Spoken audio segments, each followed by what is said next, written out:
A été en direct avec nous sur ce plateau. Dans un instant, un témoignage exclusif, celui de Catherine Salvador, qui est la femme d'Henri Salvador, et elle vient pousser un coup de gueule. Elle en a marre qu'on raconte des bêtises autour des relations entre Johnny Hallyday et Henri Salvador. Et en fait, il y a un moment qui a déclenché sa colère, c'était sur ce plateau, ici même, Fabien Lecoeuvre est venu, et il a raconté une anecdote d'un rapport qui se serait produit entre Henri Salvador et Johnny Hallyday. On revoit cette séquence et juste après, Catherine Salvador me rejoint en direct sur ce plateau.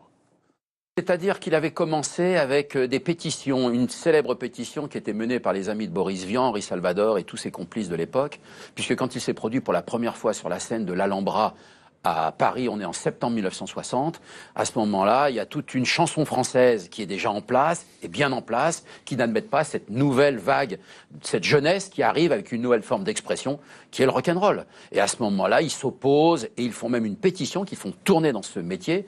Et Johnny est malheureux. Parce que lui, quand il avait 12-13 ans, il chantait Le loup, la biche et le chevalier d'Henri Salvador. Une chanson douce que me chantait ma maman, etc.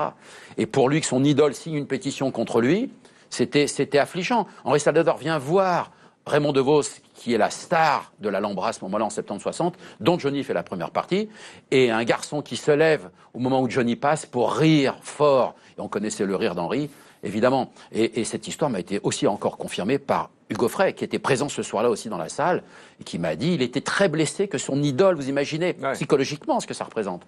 Donc il a eu des blessures. Son idole s'est moqué de lui publiquement, en fait. Oui, c'est ça ce qu'il a vécu. Oui, mais c'est la difficulté, la cruauté de ce monde dans lequel on exerce nos métiers. Voilà, Catherine Salvador, bonjour. Bonjour. Merci beaucoup d'être en direct avec nous sur ce plateau. Cette séquence vous a énervé.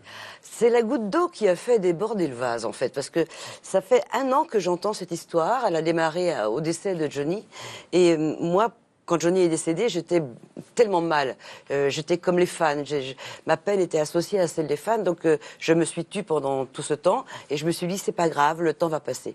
Et puis, on arrive à 1 an de la mort de Johnny. Et des livres sortent et des histoires ressortent.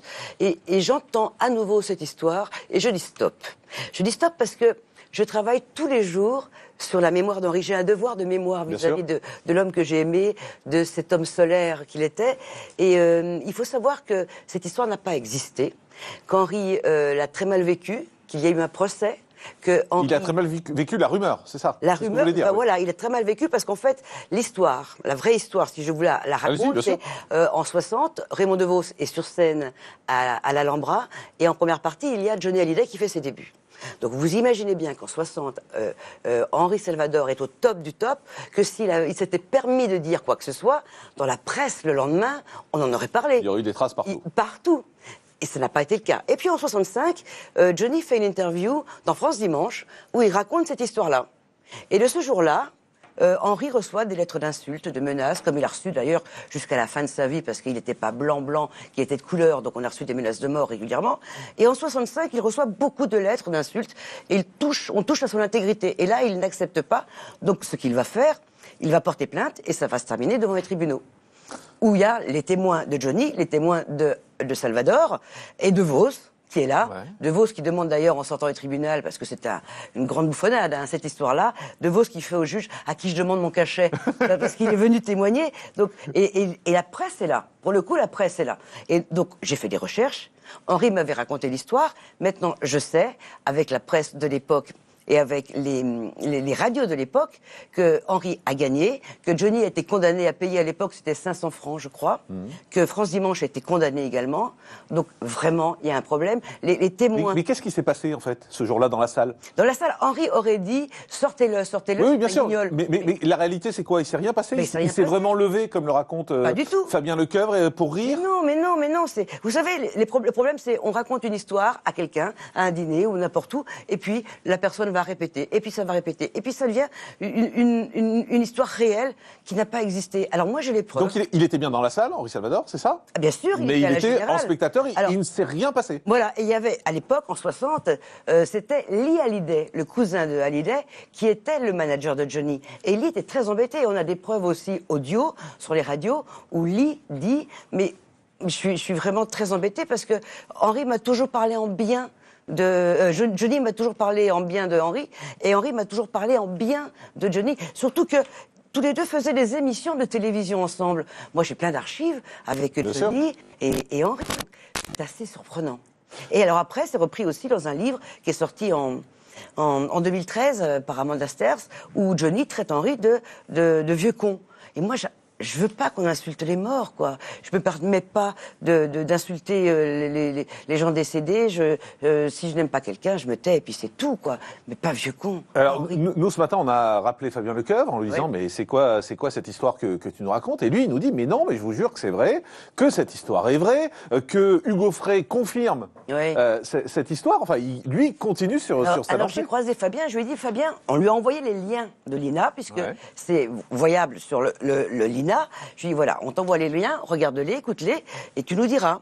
Donc, il ne dit plus que c'est lui, que l'histoire c'est Johnny qui lui a raconté, parce qu'au début, il me disait, non, c'est Johnny qui m'a dit ça, je tiens ça de la bouche de Johnny.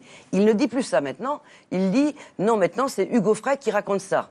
Comme on parle aussi de cette pétition qui aurait été faite par l'association Les Amis de Boris Vian, mais non. Parce que l'association est née en 63, pas en 60. Donc c'est quoi tout ça? Mais c'est quoi ces histoires? Et on a demandé, parce qu'on est assez proche des gens qui travaillent sur Boris Vian, eux n'ont aucune trace non plus de cette association, de cette pétition. L'association a existé, mais cette pétition contre Hallyday, on l'a pas. Alors maintenant, apportez-moi les preuves. Moi, j'ai les preuves. J'ai les preuves puisque les médias de l'époque en ont parlé, ont interviewé. Quand la sortie du tribunal avec De Vos, Henri et Johnny qui rigolent tous les trois parce que c'était un peu le foutoir au tribunal. C'est la première fois qu'Henri mettait les pieds au tribunal. C'était tout et n'importe quoi. Puis De Vos faisait un peu le clown, Henri aussi. Et puis voilà. Mais ce métier est tellement dur que on balance des fois des choses, mais sans penser à mal. Et quand bien même si Henri n'avait pas aimé la musique de Johnny, c'est vrai qu'Henri n'était pas un fan de rock'n'roll, je le conçois, mais il se serait pas permis en pleine première, en pleine générale, de se lever à l'époque. Parce que c'est très violent. Enfin, ce qui est décrit, c'est quand même très violent. Se lever dans une générale pour se moquer du chanteur qui est sur scène. Et surtout, quand on est Henri Salvador et la star qu'on connaît, on se dit, waouh, c'est détonnant, quoi, de faire ça. Absolument. Donc là, et surtout qu'on comprend pas trop pourquoi en plus, parce qu'ils sont pas en concurrence tous les deux. Enfin voilà, ils sont pas du tout sur le même créneau. Donc on se dit, pourquoi? Alors moi, j'ai envie de dire stop. Le bashing Salvador commence à m'ennuyer. À chaque fois, de son vivant, on l'attaquait pas, Henri. Hein. Bon, alors quand on l'attaquait, Henri répondait normalement, mais ça restait entre hommes. Ouais. Aujourd'hui, depuis qu'il est décédé, enfin ça fait plus de 10 ans, bientôt 11 ans, on en prend plein la tête. Et tous les matins, je vois des choses qui sont fausses. Mais pourquoi, d'après vous? Parce que c'est facile de taper sur les morts. Regardez l'histoire Hallyday, c'est facile aujourd'hui de raconter des histoires. Moi, je rentre pas dans cette histoire-là, mais dès que quelqu'un décède, on lui trouve tout pour faire du buzz.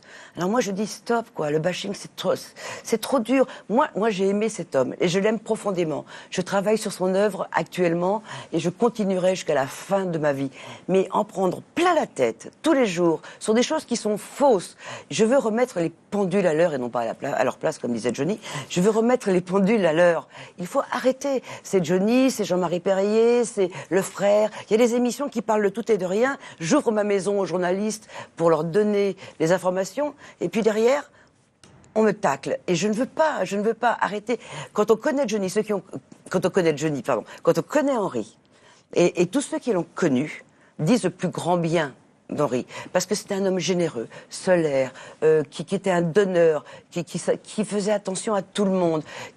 Mais c'est terrible quand même aujourd'hui d'être obligé de défendre comme ça la mémoire de cet homme que vous avez tant aimé. C'est dur au fond, parce que on pourrait garder que les bons souvenirs en général, on pourrait garder que les bons souvenirs, que ces chansons magnifiques qu'il a faites, etc. Et là, vous êtes obligé de venir dire arrêtez, c'est dur quand même. Mais voilà, moi, vous en souffrez, c'est une souffrance pour vous? C'est terrible. Je suis très blessée. Très blessée, c'est une souffrance. On touche à l'intégrité d'une personne gratuitement et ça me déplaît beaucoup. Voilà, je me sers de votre plateau pour dire arrêtez s'il vous plaît, parce que ce sont des histoires fausses. La semaine dernière, je veux raconter une anecdote toute simple. J'étais à Drouot pour une vente aux enchères sur Boris Vian. Henri était très ami avec Boris Vian et ils ont écrit des chansons ensemble. Et je voulais voir un peu ce qu'ils vendaient sur Boris Vian. Et la personne qui est à la table du commissaire-priseur nous dit nous allons mettre en vente telle chanson qui a été écrite par Boris Vian et Henri Salvador. Henri Salvador et Boris Vian qui ont amené le rock'n'roll en France avec Rock'n'Roll Mops et Henri Cording. Et Henri qui n'aimait pas Johnny Hallyday Et il commence à déblatérer sur Henri. On est dans une salle de vente Incroyable. à Drouot avec beaucoup de gens. Et je me dis, mais qui est-il? Mais c'est quoi cette histoire?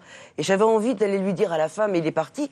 Mais d'où tenez-vous l'histoire? Alors oui, C'est les la médias. rumeur. La rumeur. La rumeur. Et la rumeur blesse. La rumeur fait mal et peut tuer. Voilà. C'est du harcèlement. Vous voyez, je vais aller même plus loin, c'est du harcèlement. Et donc là, moi ça va, je suis costaud, j'ai les épaules solides, je suis une bonne montagnarde et je me dis, je vais pas laisser passer ça. Donc merci Jean-Marc, je le dis ouvertement, maintenant ça va. Quoi. Ça suffit. Parlez-moi, appelez-moi. Si vous avez des choses à dire sur Henri, appelez-moi et vous allez voir, j'ai toutes les preuves à la maison. J'ai toutes les preuves à la maison et beaucoup de choses dans le coffre-fort à la banque. Donc attention, arrêtez de traiter de sale con Henri. Arrêtez de dire on va lui casser la gueule parce que j'ai tout, les menaces, je les ai, et c'est tout au coffre à la banque. Donc taisez-vous. Le message est passé. Merci Catherine Salvador.